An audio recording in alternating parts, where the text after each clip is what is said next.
Welcome to the Lead Marketing Conference with its focus on loyalty, engagement, analytics, and digital applications. I'm your host, John Karolewski. Thank you for joining us.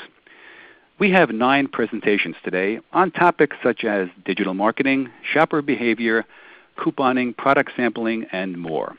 You can stay with us all day or just log in and out to hear only those presentations that interest you.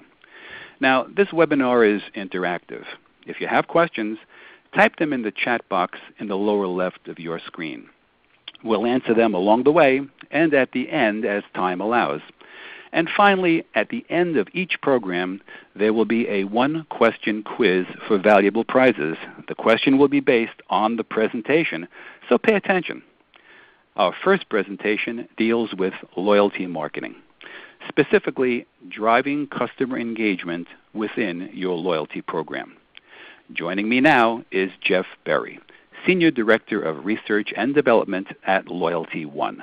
Jeff, take it away. Thanks, John. Good morning, everyone. I guess good afternoon for some of you. I'm thrilled to actually be the first session today in this virtual conference. I kind of laughed as I was thinking about prepping for this. You'll all be familiar with sort of typical public speaking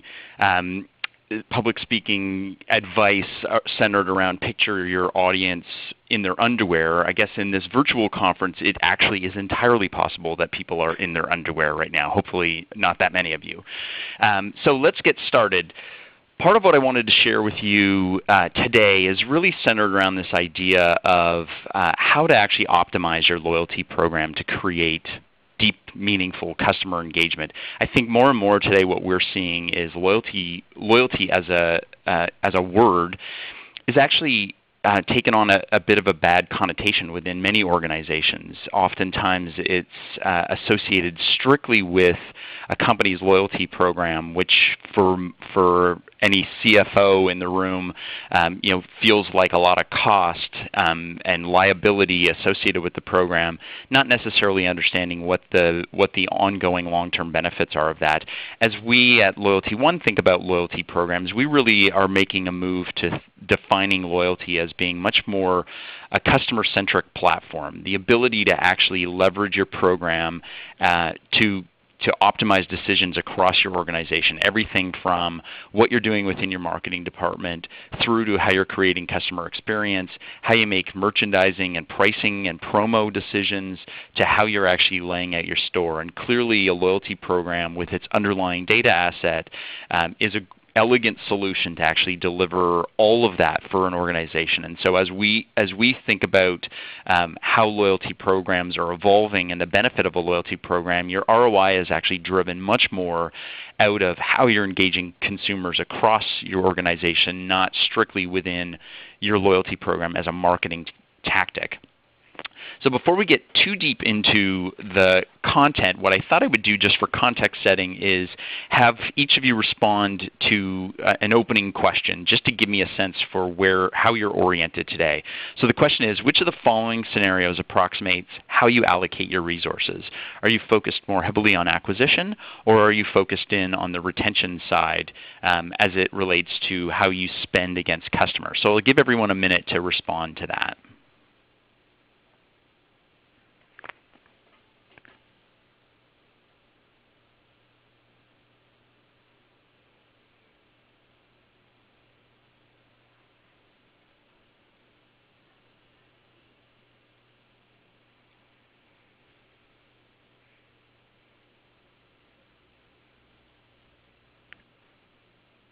Just give you a couple more seconds there.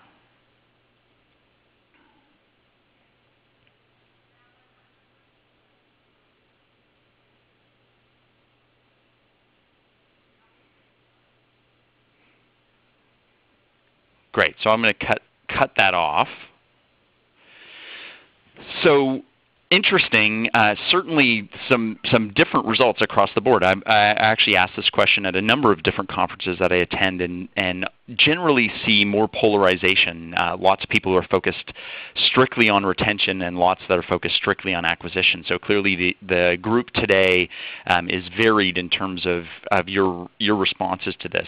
I think as a backdrop, part of why I wanted to understand that is generally what we're seeing out in the marketplace is a real emphasis on acquisition, continued focus on acquisition, whether that's within the context of your loyalty program or if that's if you're a credit card company or a retailer, it's about how do I get more customers in the door and the ability to identify more and more as time goes on. We see organizations in the U.S., as an example, Best Buy has over 100 million members as part of their loyalty program, and that number continues to grow. And certainly their goal is broader customer identification. And so we did recently some work out in the marketplace. This is a standard census that we run called the Loyalty Census, where we try and understand what's actually going on out in the marketplace. And what we continue to see is ongoing growth. So in the United States alone, there are over 2.6 billion loyalty program memberships that are actually out there that consumers hold within their wallet. It's a 27% growth over the previous census that we ran, and we continue to see growth in the top line absolute number of loyalty program memberships. If we move forward and take a look at what's actually going on, though, within the context of those memberships, it's really important not just to understand how many memberships are out there, but how are consumers actually engaging in those memberships. So despite significant growth, significant ongoing growth, companies have really failed to inspire their customers and really drive engagement. What we're seeing is actually a decline for the first time since we've been running this study, a decline in the total number of active memberships. So 44% of the 2.6 billion are actually actively engaged in the program. We see in the U.S. That represents a total of 9.5 programs per household relative to the 22 programs per household that they're actually enrolled in. So despite the fact that companies may actually have your enrollment information, you're not necessarily engaged as consumers in those programs. That's certainly a challenge in terms of the ability to actually create customer loyalty when you think about engagement as the means by which you actually talk to your customer, get feedback from that customer, understand what it is that they're actually doing.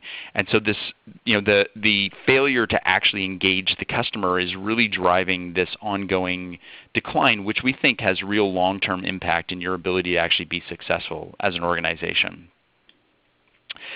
So what I wanted to spend time on today then was really what are some of the techniques and tactics that you need to employ within your organization ultimately to grow that customer engagement. If engagement is the problem, not acquisition, people are clearly willingly signing up for loyalty programs, it's really critical to think about how you actually get that customer to buy from you more often, buy with you at all if they're not today, identify themselves through the loyalty program, ultimately to create the ability to actually find ways to drive more engagement over time.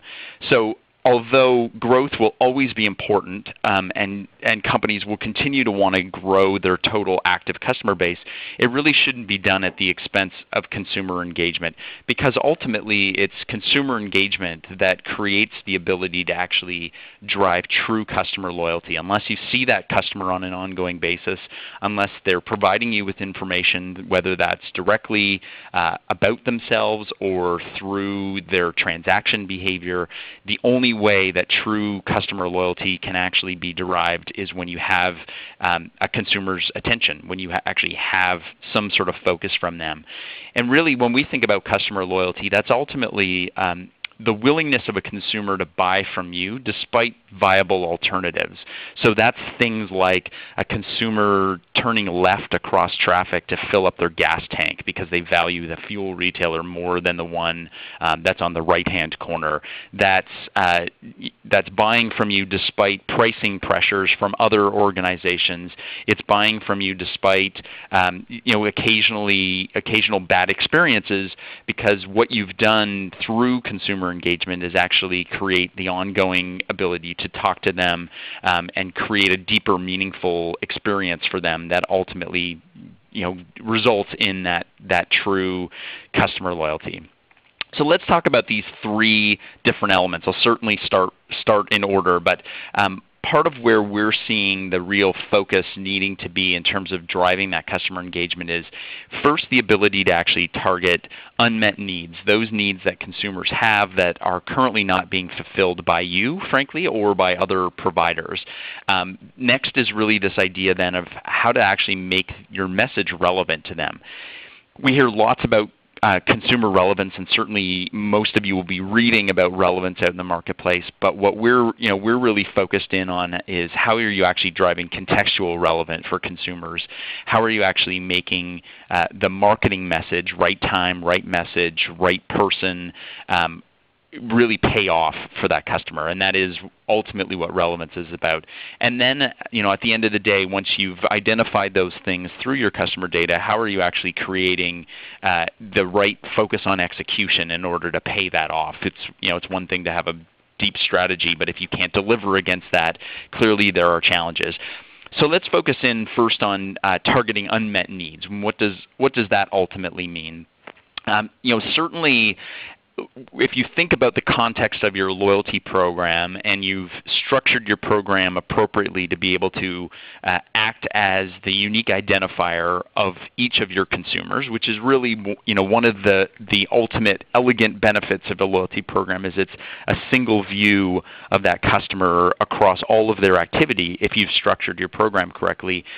But fundamentally, it's a really elegant way to actually capture consumer data and be able to identify not only who those consumers are, but what are the needs that those consumers have. So we really think about focusing in on the right-hand side, which is really about consumer desires. When you actually deliver against basic needs of consumers, you generally get consumer satisfaction. If the minimum of their needs are being met, you generally will get things like a high Net Promoter Score or high customer sat scores. All of you will clearly have different measures for that, but that's really fundamentally how you get there.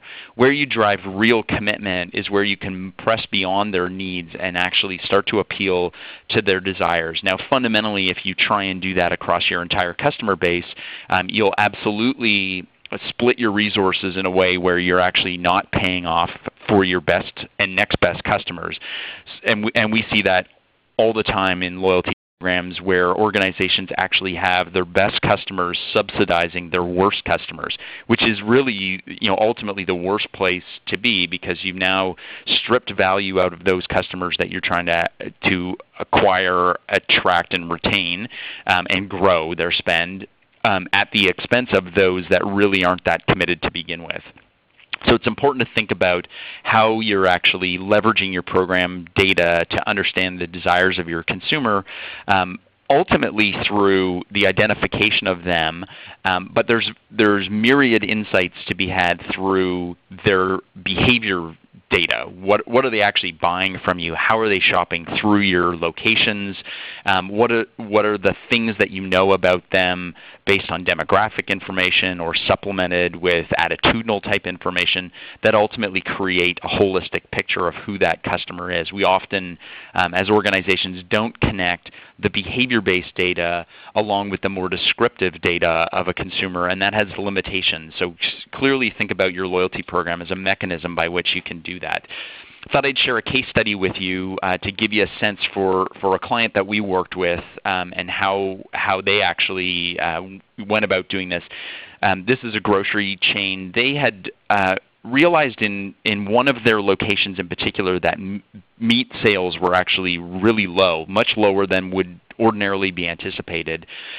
So part of what they were actually trying to do is identify what was the challenge there and increase sales in that particular category. Through their loyalty program data, we were able to help them analyze who the customers were that were shopping with them, who their best customers were. And what they found was that their shoppers in that particular trade area of that location were actually students, young singles, and lower income couples. So this was based on both behavior-based data through their loyalty program, as well as demographic information that they had captured about those customers. So ultimately what they did in terms of a solution was take that insight, research those consumers and what the needs were of those particular consumers, and develop in-store more single-serve meat offerings, lower price cuts of meat to actually appeal to lower-income families. And really they reoriented their product mix around that category. And what they found was that they were able to actually grow sales in the category by 12%. Based on what had been previously happening, because they had universally had the same product in that location as every other location within their network. But really what they needed to do was understand who was actually buying from them at a store level and what was working for those customers and what wasn't, and they adjusted their strategy accordingly. So, critical to think about how you're actually leveraging the data insights, even at a product level or a category level, to think about how you can ultimately grow your sales. Often we think about loyalty program data more in the broadest transactional sense. How do I get the person to come in one more time, or to buy higher margin items when they're in the store? There's real operational opportunity if you think about the insights that the data holds. Certainly another approach would be trying to grow your share of wallet from your customer, and your loyalty program data generally has the insights to be able to understand what type of customer actually is interested in cross-selling and upselling. You have both what they're currently buying, but you also have a deep insight into how consumers have actually responded to offers over time, what they've actually bought, where they've actually cross-shopped within the store. And so there's certainly the opportunity to identify like customers, leveraging that data to determine where there are opportunities to upsell and cross-sell. And certainly sophisticated organizations are building propensity models to be able to do that. The classic example is Amazon and what they do, even just in terms of their recommendation engine. So if you're thinking about buying a slap chop as an example, interestingly enough, the Stuff's Burger Press is the product that's most often purchased. So Amazon can think about how they actually bundle those offers together, target people who've bought one and not the other. Really sort of basic context, but many organizations don't actually do that. Easy for Amazon to do it in a digital context, but certainly the opportunity exists to do that in an offline environment. The next idea then centers around how do you actually, now that you've identified some of those needs and unmet needs or opportunities, how do you actually make that message relevant? And again, I mentioned this, for me, relevance really centers around context. So, who is the consumer? Where are they in the purchase cycle? What are they thinking about? What are the needs at the moment in which you're actually talking to them? So when we think about personalization, ultimately, if you're going to get to contextual relevance, it's about personalizing the message for them. Really, the approach is pretty basic. It's kind of the approach that a journalist might take in their conversation with somebody who they're interviewing. You need to understand the answers to the questions who, what, where, and when. Ultimately, if you think about that, that's the fundamental premise of marketing, whether it's marketing from the 1950s or marketing today. Certainly the options available to us as marketers are broad, but ultimately nothing has really changed in terms of trying to ultimately drive the right message to the right customer at the right time in the right context. And so let me talk about each of those in turn. When you think about who, ultimately we think about the approach, whether that's at a one-to-one consumer level or at a segment level, is really about fundamentally understanding who the customer is and what your objectives are against that customer. So I gave you just a kind of a simple model here, example of how you might think about the different segments that you're looking at within your base, and all of you will have clearly different segments, whether those are descriptive segments, I target soccer moms, or whether they're behavior-based segments, these are my best customers or these are my highest margin customers.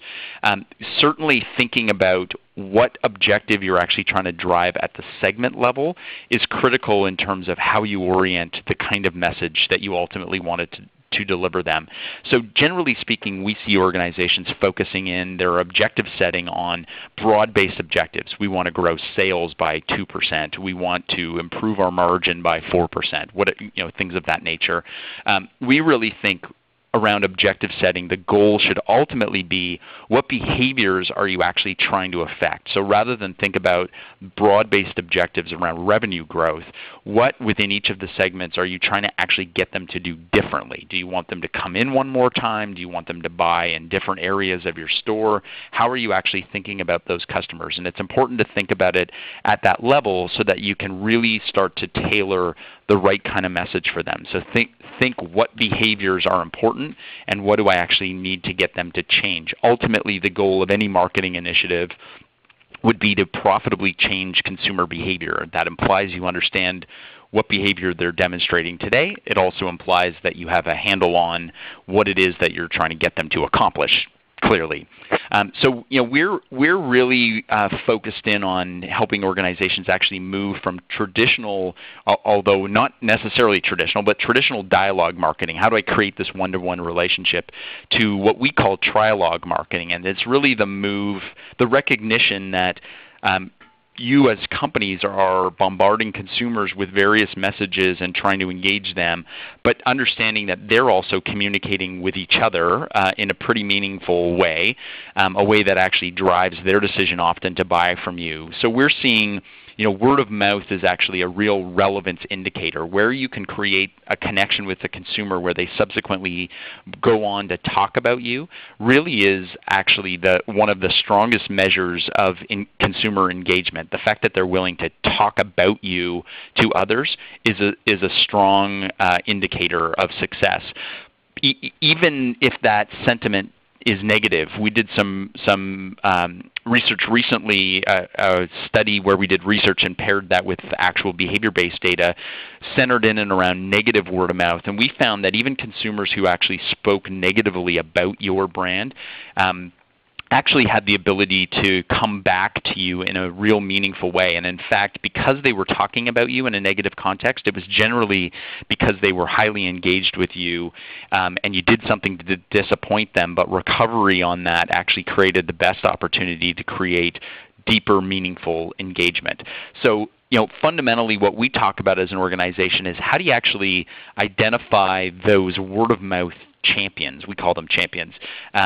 In particular because those are the people who actually will advocate on your behalf, continue to market for you, remarket for you in the context of social media as an example. So we do a study where we try and understand who the word-of-mouth champions are, and we found a number of things. One, they're more likely contained within your loyalty program. So this represents the loyalty program versus non-member numbers, so they're highly likely to be contained within your loyalty program. Perfect. You know who they are. You have the ability to actually talk to them. They also tend to be higher users of social and mobile. So if you're in that space, you tend to have the ability to actually drive engagement through those channels more. They generally also tend to be more likely to be younger adults. They're more likely female. They also are actually more likely Hispanic. And so we certainly see some variations if you start to break these things down at various kinds of segment description levels. Certainly what we're finding in our research is it's important to be cautious about how you communicate with consumers. Although consumers are talking about you, you can't ignore that fact. Only 50% of consumers actually feel that it's appropriate for you to engage with them in social context. Although even with that, there's some variation. We found in our recent study that 73% of the youth segment actually are happy to engage with brands.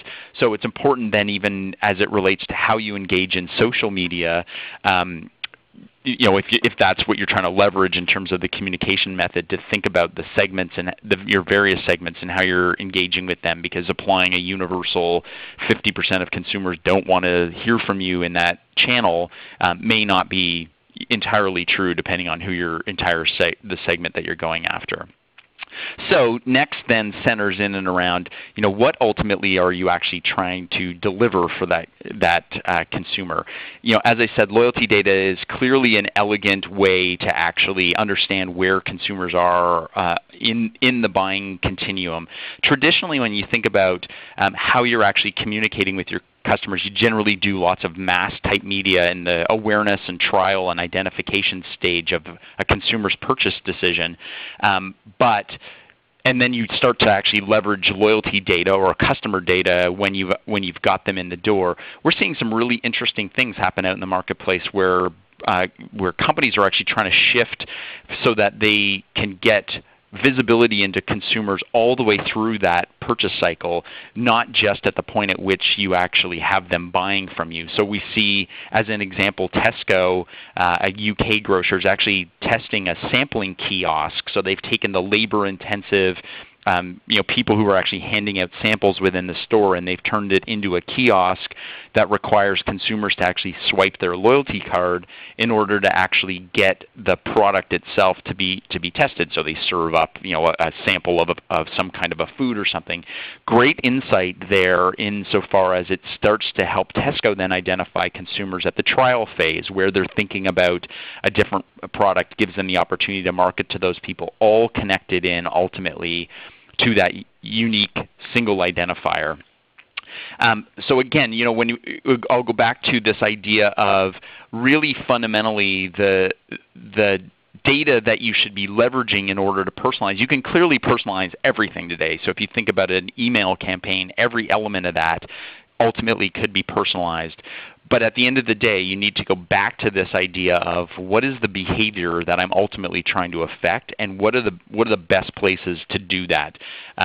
If it's within the context of an email campaign, clearly I've identified some things here that would be sort of standard to customize for the consumer. Things like personalizing the email, obviously, but I say that sort of tongue-in-cheek. Many companies are still not doing that in terms of personalization. So identifying the person's name, providing them with products of interest based on what they've purchased in the past. I think most consumers actually are seeing beyond the hey, I tailored the graphic or the visual based on your segment. Most consumers see right through that. So a real deeper understanding of the consumer in terms of lifestyle preferences and product preferences is actually the way to get to meaningful personalization. So as another example, a grocer that we work with in Canada, was certainly a company that actually is focused in, the company itself is focused in on customer centricity. And so in January 2010, they decided that they actually wanted to represent more customer-centric type marketing in everything that they did. And so we worked with them on identifying basically a one-to-one, true, meaningful personalization in their marketing campaigns. And so we started small with them, but ultimately the goal was to take the behavior that they had demonstrated with the grocer in the past and create real tailored offers and real tailored communication to those customers, ultimately to drive positive ROI. Clearly that was their goal. But they were also looking to drive customer intimacy, ultimately to create some kind of sustainable competitive advantage. So for them it wasn't enough to just get a good ROI on the direct mail campaign. They really wanted to create meaningful engagement. So we worked with them and took 180,000 of their best customers, looked at all of the product level data, what had consumers purchased in the past, and created direct mail campaign that was each piece that went out the door, 180,000 different pieces, was uniquely tailored to each customer. Ultimately leveraging that customer data, we did things like added in a letter from the store manager where they generally shop. So every element of it was customized, from the location to the products to broader-based transaction offers. The campaign was so successful, they actually got response rates that were 5 to 10 times higher than what they traditionally had got. That's the approach they actually take now, and routinely they deliver 800,000 unique offers to to their customers, 800,000 unique customers with tailored offers, all now in a digital format. But certainly the goal there is to create that customer intimacy through recognizing the consumers, for what value they bring to the table and tailoring the experience. Next is centered then around what do you actually say about your customers. Not surprisingly, or what do you say to your customers? Not surprisingly, customers are saying that they want relevant offers. They want things like surprise and delight. What they're also saying on the right-hand side is they really don't want frequent updates. They don't want to be this feeling that they're being stalked. They don't want you to actually incent their social behavior. What they're really ultimately saying is they're looking for you to humanize the experience with them. So this idea of more authenticity, more value creation for the consumer, and less corporate approach. Next then, is centered in and around where do you actually talk to the customer? What are the channels in which you talk to them?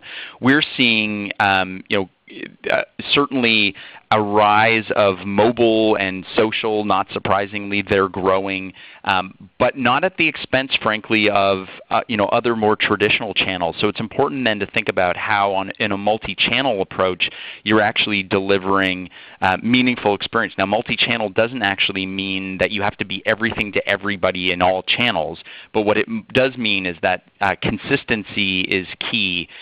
Clearly, there's growth in mobile and social, and often those channels are actually treated as separate within organizations, and the experience isn't generally seamless. So as those continue to grow, think about the entire marketing mix and how you're actually engaging the consumer consistently across all channels. Then we get into when to actually talk to them. What's contextual relevance? We did some work recently to try and understand what are the activities that consumers are actually engaging in, and at what times of day are they doing those things. So important to think about day parting and how you actually engage consumers in a meaningful context when it's relevant for them. So as an example, we found that consumers often were using their mobile device to check the weather in the morning. So great opportunity then for a coffee shop to actually partner with a weather service provider and send an offer within the context of that weather service. Or conversely, what a great way for a Starbucks, as an example, to actually deliver an offer to you to come in for breakfast in the morning and tell you what the weather is in your local market. The ability to actually do that. So lastly then is this idea of how do you actually focus in on execution and doing this right? And clearly any strategy with failed execution is never a winning approach. Despite I always laugh at Einstein. I'll poke fun at Einstein, not that I'm in the habit of doing that, but Einstein's famous assertion that if he had an hour to save the Earth, he would spend 55 minutes describing the problem, identifying the problem, and 5 minutes coming up with solutions. I feel like what he failed to think about was how it was actually executing any of those solutions. The 60 minutes actually ran out at that time. So clearly execution is important. I talked a little bit about omni-channel, but this idea of customers actually don't think about channel. That's marketing speak. It's marketing context. So it's important actually to think about the fact that they think about a relationship with your brand, not about the channels in which they're engaging. So important to clearly leverage your loyalty program as a unique identifier to address consumer rising expectations. We found in this research, 80% of American consumers said that they were more likely to become loyal to brands they shopped with if you were to create a seamless experience for them. So let me pause there for a moment and catch my breath.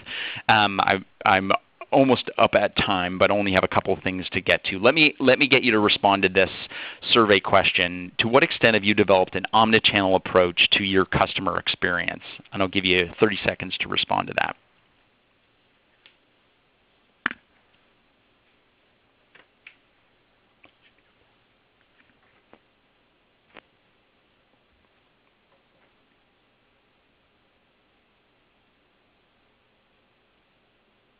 Here we go, a bit boost. I'm going to cut it off in a minute just in the interest of time because I feel a strong answer is emerging there. So number one answer, a few touch points have been integrated. Not surprisingly, I think this is clearly a challenge that most organizations are faced with today. Good to hear that for many of you, at least a few have been integrated. Know from a consumer standpoint that the goal there is ultimately about consistency, really what they're looking for. So 4 kind of pieces of advice in relation to omnichannel. Fundamentally, patching the customer data gaps, understanding this is actually less about more data and more about how are you actually eliminating data silos within your organization. So where there are groups that have access to data to create a seamless experience, but other groups that do not, that's generally a failed approach. So if your frontline staff don't have access to insights about customers at a one-to-one level, they're clearly unable to create the same sort of experience that you can create in marketing or online. Integrating mobile is critical as it relates to the facilitation of omnichannel. We see lots actually being done in frontline enablement of mobile, giving frontline staff tablets to be able to upload consumer data and get access to product information. We found in a recent study that 2/3 of consumers said that they would buy more from you if the sales associates were more helpful. So clearly you need to enable your frontline people to be more helpful, to engage in the right kind of conversations. Avoiding direct price comparisons, clearly difficult today. Consumers can easily go online and look at your pricing, but finding ways to deliver unique offerings, adding service and exclusivity as part of the overall experience. And then ultimately showrooming is really an opportunity for businesses that operate in a bricks and mortar environment to actually create consumer engagement. If you acknowledge showrooming, recognize consumers as they walk in the door, help them with price comparisons, show them why what you're offering is more meaningful than what buying online from nameless, faceless retailer might be, there's really the opportunity to actually surprise and delight your consumers and create the kind of engagement through showroom enablement. So last case study here is centered in around a company we worked with. This is a global company that has over 8,000 locations. Ultimately, what they were trying to do was reach, in a unified fashion, all customers, whether they were loyalty program members or not.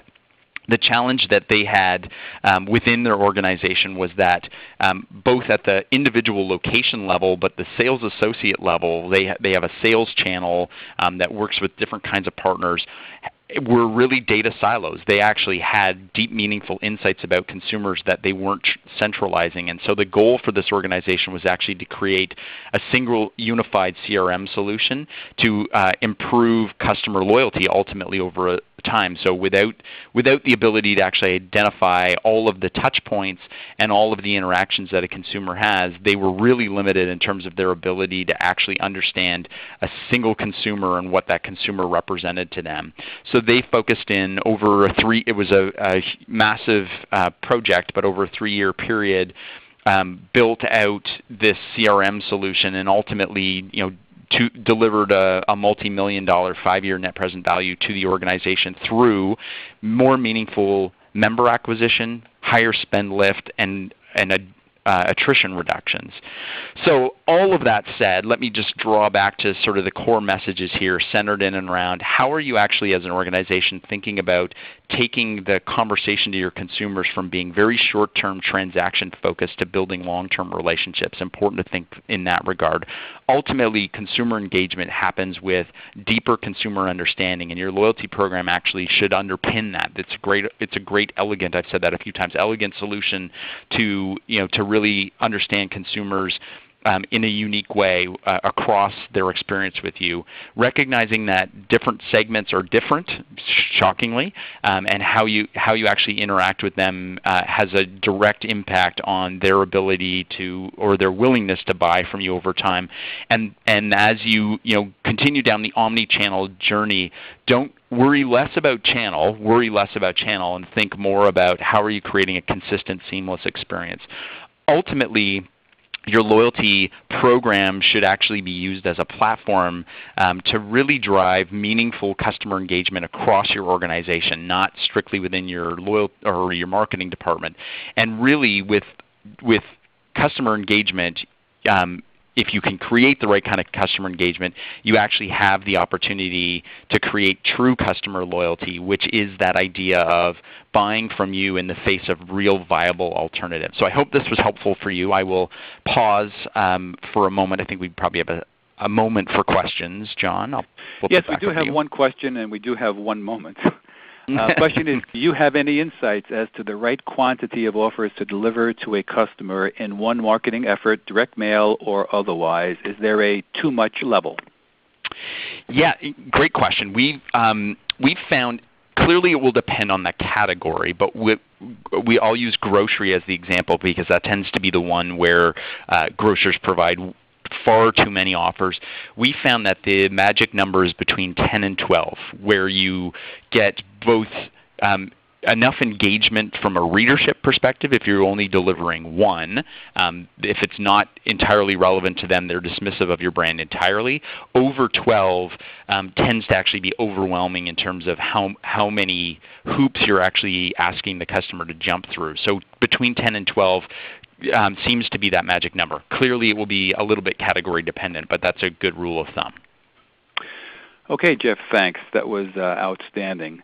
Now I want to move ahead to the pop quiz for a chance to win an autographed copy of the book The Loyalty Leap by Brian Pearson, the President and CEO of LoyaltyOne. The first person to type in the correct answer in the chat box will be the winner. Type in only the letter of the correct answer. Here's the question based on the presentation we just heard.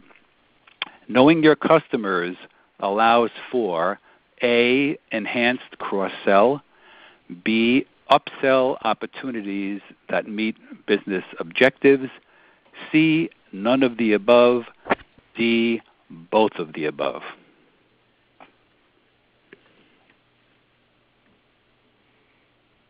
Okay, we have a winner.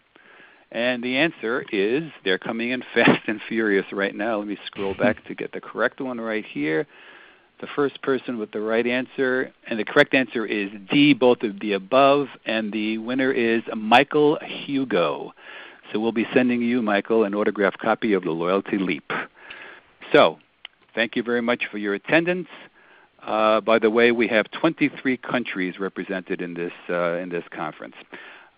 Thank you for joining us. Our next presentation will begin in a few minutes. Until then, this is John Karolewski signing off for LoyaltyOne, CPGmatters, and the Shopper Technology Institute.